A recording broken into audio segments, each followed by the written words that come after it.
El músico de los intervalos mágicos. En un pueblo lejano, la música era considerada un regalo divino.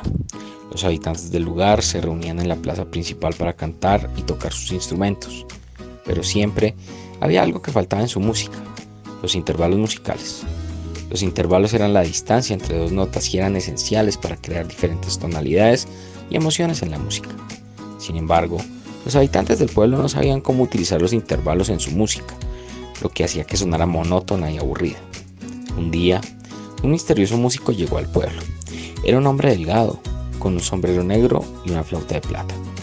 El músico se acercó a los habitantes del pueblo y les dijo que podía enseñarles sobre los intervalos musicales. Los habitantes del pueblo se mostraron interesados y el músico comenzó a tocar su flauta mágica. Los niños y niñas se reunieron a su alrededor, fascinados por el sonido mágico que producía. El músico les explicó que los intervalos eran como las fracciones en la música. Le dijo a los niños y niñas que los intervalos eran la distancia entre dos notas y que se podían dividir en partes iguales para crear diferentes tonalidades.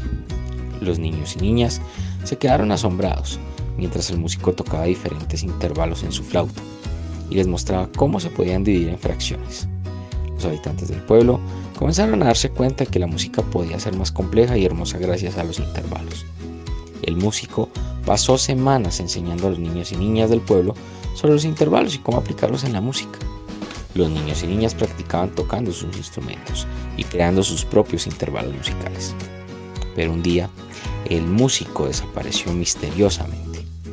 Los habitantes del pueblo buscaron por todas partes, pero no pudieron encontrarlo. Poco después, se celebró un gran festival de música. Los niños y niñas del pueblo tocaron sus instrumentos y crearon hermosos intervalos musicales basados en fracciones, tal y como el músico les había enseñado. De repente, el músico misterioso apareció de nuevo. Los habitantes lo recibieron con los brazos abiertos, y el músico sonrió mientras escuchaba a los niños y niñas tocar su música basada en intervalos.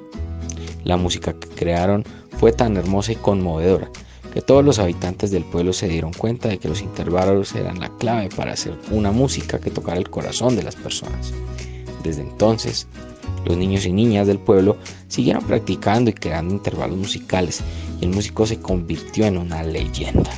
Los habitantes del pueblo nunca olvidarían las lecciones que les había enseñado sobre los intervalos y cómo aplicarlos en la música para crear una experiencia musical más hermosa y emocional.